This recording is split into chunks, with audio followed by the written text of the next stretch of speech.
পাক বলে, যে যুবক অবস্থায় শক্তি আছে প্রেম করার, করে নাই প্রেম আমি রবকে খুশি করার জন্য। সুবহানাল্লাহ। যুবক অবস্থায় তার ক্ষমতা ছিল নামাজের টাইমে খেলা করার, আমি আল্লাহকে খুশি করার জন্য সে খেলা খাই নাই, নামাজটা পড়েছে।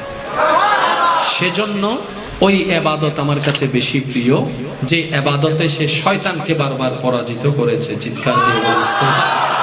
এবার আসেন, যারা জান্নাতে যাওয়ার ইচ্ছা রাখেন, আমি আপনাদের আমি আল্লাহর ওয়াস্তে বলবো যে যত নীরব থাকতে পারবেন আমি বলতে স্বাচ্ছন্দ্য বোধ করব। এই কারবালার ময়দানে ইমাম হুসাইন যে শাহাদত বরণ করেছেন, এই ঘটনা, এই ওয়াকিয়া আমরা কম বেশি সবাই জানি।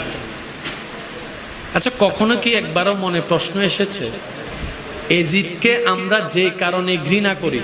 আল্লাহর ওয়াস্তে এই কথাটা কেউ ভুল বুঝবেন না। এজিদকে আমরা যে কারণে ঘৃণা করি, এটার একটা বিশেষ কারণ আছে না? আছে।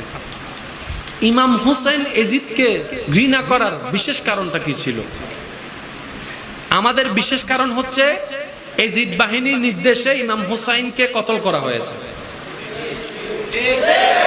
আমাদের ঘৃণা করার অন্যতম একটা কারণ হলো আহলে বায়েতকে, নবী পরিবারকে পানি দেয় নাই,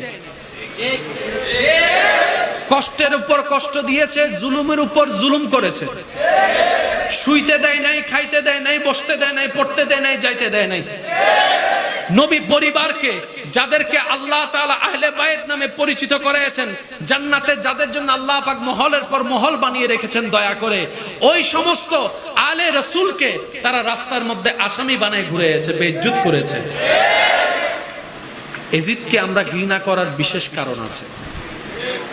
ইমাম হুসাইন কেন এজিদকে ঘৃণা করলেন? কারণ ইমাম হুসাইন যখন ঘৃণা করছেন তখন তো এজিদ ইমাম হুসাইনকে কতল করে নাই। তাহলে ইমাম হুসাইন এজিদকে ঘৃণা করার কারণটা কি? ওই কারণটাই হচ্ছে কারবালার মূল শিক্ষা। আমি যেটা অনেক সময় হয় কি জানেন, নিজে অনেক কিছু আপনি বুঝেন কিন্তু বুঝাইতে গেলে কষ্ট হয়ে যায়। ভাই আছে না এরকম অনেক কিছু আছে, আপনি নিজে বুঝতেছেন বিষয়টা কিন্তু অন্যকে বুঝাইতে গেলে আপনার কষ্ট হয়ে যায়। আমি তারপরেও চেষ্টা করছি, ভুল ভ্রান্তি ক্ষমা সুন্দর দৃষ্টিতে দেখবেন। ওয়া মা তৌফিক ইল্লা বিল্লাহ। আমরা ইয়েজিদকে ঘৃণা করতেছি, এটার একটা কারণ আছে।